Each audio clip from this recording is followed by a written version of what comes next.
Matt, we got a couple old folks fighting at featherweight as Cub Swanson is taking on Daniel the Pit Pineda.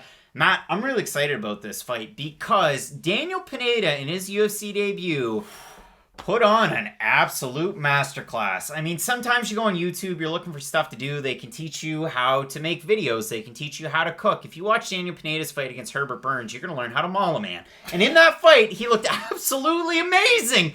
And Matt, with full transparency, we picked Burns to win that fight. We did. Throw that completely out. Don't watch that video. Forget about everything that we said in that one. Daniel Pineda is absolutely on one of the biggest heaters I've seen in a while because since he left the UFC, his only 2 losses are in Bellator. He lost by finish due to a cut against Georgi Karhanyan. Now listen, if you watch the fight that Karhanyan had against AJ McKee, it wasn't very good. But if you watch his overall body of work like I had, because I'm a weird guy, Georgi Karhanyan, low-key pretty good. Monster. The other loss that Daniel Pineda had in Bellator was a split decision to a young Emmanuel Sanchez. Breaking the news to you right now, Emmanuel Sanchez is going to rematch against Patricio Pitbull in their featherweight Grand Prix. It's going to be a hell of a fight. The first one fight was one of the greatest fights. All of that to say, Emmanuel Sanchez is one of Rufus Sports' top guys. And you might disagree with me and say Bellator is a lower league, whatever. Emmanuel Sanchez is a good fighter. Emmanuel Sanchez, really good fighter. So, Daniel Pineda, those 2 losses. You look at the win streak. All right, some of the guys that he beat after Bellator, maybe not the most well-known, but he's finished them. Then he comes into the PFL season. It was weird because it was late in the PFL season. They have him fight twice in one night near the end of the season. He beats Mavlid Khaybulaev, and he beats Jeremy Kennedy. And you might say, who's Mavlid Khaybulaev? You want to see a crazy fight? You want to see a man get killed in 14 seconds? Go watch Damon Jackson, Mavlid Khaybulaev. It's one of the craziest knockouts that PFL will shove down your throat. Then you look at the fight that he had against Junior Bacon Cheeseburger, Jeremy Kennedy, Canada's own. Let's pull out the flag. And he beat JBC at what JBC does. JBC is a great wrestler. He's a good grappler, and that's what he's going to go to bread and butter-wise. Daniel Pineda beat him at that. Then Pineda comes in and fights Herbert Burns. Herbert Burns is an accomplished grappler. He's a heavy striker. You saw that in his fight against Nate Landwehr. And Daniel Pineda absolutely wrecks him. Matt, I've talked a lot about Daniel Pineda early on, so let's get it out of the way.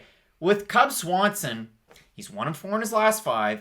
But Matt, we have to talk about those losses because they're against some of the best guys that we've seen in this division in a long time. I'm going to say this right now. Cub Swanson is just like Carlos Condit, Matt Brown to me. I'm not going to stand here and say bad things about Cub Swanson, but I'm about to say a few bad things about Cub Swanson. It's been a rough run for him, and I know he was on that bad losing streak as he pulled it up. He lost to Brian Ortega by submission. That was a beautiful submission by Brian Ortega, to be fair. That jumping guillotine, one of the nicer ones you'll ever see. Has that weird fight with Frankie Edgar. Of course, Edgar was coming off that quick turnaround after the Ortega loss that he had. He breaks off poor Cub Swanson. Renato Moicano, weird fight, because I thought, okay, that's one of the few fights Cub Swanson might have a chance to win. He was still sort of at the top of the division. It was very much what we like to say is a crossroads fight. Moicano dropped him with a jab and choked him in about a minute. So, not the best fight. And then the Shane Burgos one. I know it was a split decision, but if you know anything about MMA, that was a Chris Lee split decision if ever there was one. Shane Burgos put it on him. And that was the first fight where I was like, okay, I've never seen Cub Swanson really get outstruck. I saw Max Holloway outstrike him, but I know what I'm going to get from Max Holloway. Shane Burgos at the time, and even now, he's a very exciting guy. He's a very good boxer, and stylistically, he does match up against Swanson quite well. But it was the first time that we've ever seen Cub Swanson really lose his own game, and that's against a really heavy-handed guy who's going to throw the big hooks and long combinations. Because really, you would think, okay, if you're going to match up Cub Swanson with anyone, we might as well give him a primary boxer. And the fact that he couldn't get past that test, that's when you start to get a little worried. Then they matched him up with Chrome Gracie. And honestly, that fight is more... It was definitely a little softball toss. A lot of people were high on Chrome Gracie after he choked out Alex Caceres so fast. But that fight was so weird. It was fight of the night. It was a phenomenal fight. But you had Chrome Gracie just jumping guard over and over and over again. And Cub Swanson beating him up on the feet. But there's another part of that fight people don't remember. Chrome Gracie landed a ton of clean shots on Cub Swanson, and not that he hurt him, not that he ever had him in a bad position, but he ate a load of volume from Chrome Gracie, and that worries me against a guy like Pineda, who can do a lot of the things that we've seen Cub Swanson struggle with. He does have the good wrestling, he's got the great top control, but also his striking isn't bad by any means, and I do think he can stifle some of the awkward and unorthodox movement of Cub Swanson. The thing about that fight that Cub Swanson had against Chrome Gracie, it was like Chrome Gracie, instead of going to school with the Diaz brothers and any grappler that they had, the AJ Agazarms of the world, it's like they decided for a couple months, you know what, Chrome, you're really good. Here's Chris Avila. Just teach Chris how to fight.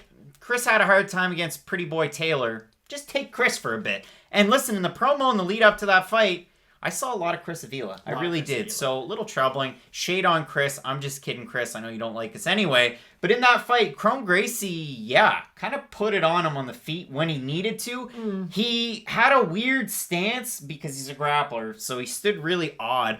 I don't expect Pineda to strike like that whatsoever. I mean, that's a style that's going to be unique to a guy like Chrome Gracie. So in this fight, it's a little bit more dynamic than that. As far as the notes that I did have on this one, it's the fact that you look at those losses and they're against the upper echelon of the division. Then you fight Chrome Gracie in a fight that Chrome Gracie was actually the favorite in that one. It was which is weird. Swanson gets the win.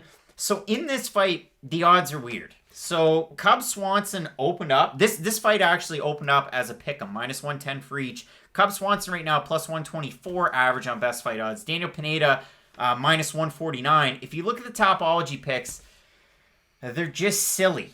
They're absolutely silly. 796 total votes. You got 64% going Swanson. You got 85% going decision. What do you think about all that? I disagree with a lot of it. Now, there is a point that I feel like has to be made. Cub Swanson not only is older than LeBron James, that guy's been a professional athlete since 2003, he's coming off an ACL and meniscus tear. And again, if you're a guy who's 24, you can overcome that injury, and it's like it never happened. Damn you, Jake Shields. Exactly. Also, Quintet, that was a great event. They had done WEC versus Strikeforce versus UFC versus Pride. Check it out if you have Fight Pass. Gilbert Burns put on a show. But aside from that, Cub Swanson, he was grappling Jake Shields. Jake Shields kind of reaped the knee, and just, next thing you know, Cub Swanson's being checked out by doctors, and it was worst case scenario. That really worries me. Like, you talk about a guy like Kevin Durant, who is one of the best athletes probably ever, coming off an Achilles injury. He's 31 years old, and people think he might never be the same again. Cub Swanson's over 37, coming off 2 major injuries in his knee, and he's a guy who relies on that explosiveness too, so it might hinder him worse than it does other fighters. I'm 26, pop my knee backwards, and it's still every now and again when I step on something weird, flares right up and goes all the way back. It freaks me the hell out. So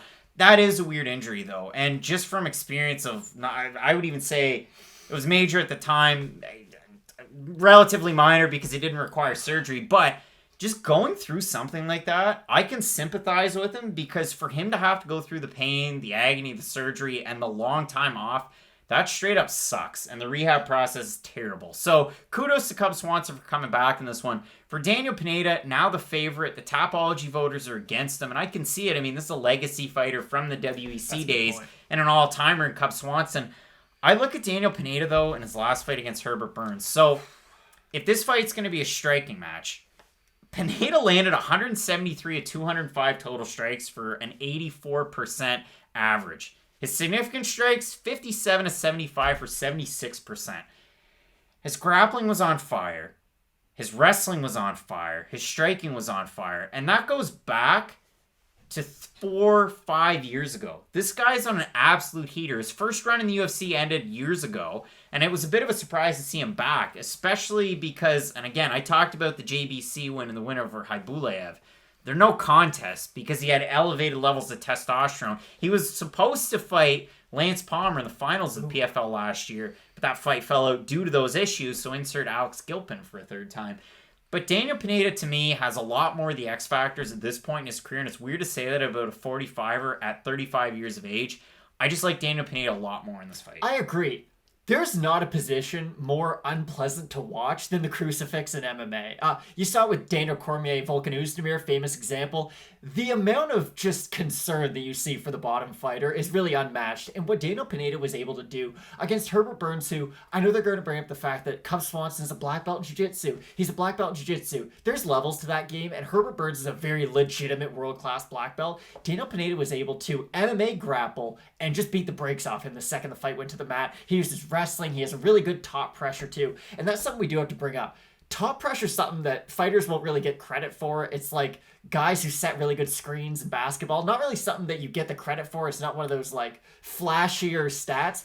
But it's a really important thing, because if you don't create the space, you're not susceptible to the submissions. You don't give your opponent room to move and, get back up to their feet. So I like a lot of what Pineda is able to do on the mat. I love his ground and pound. I love his submission game. I think he'll be able to get the win over Cub Swanson. Matt, if I can make a hockey reference, he's like a tough Hal Gill out there. He is. Just setting things up. Big presence at 45. Matt, I'm going with Daniel Pineda in this fight too. I mean, I think there's definitely opportunities for him to finish the fight.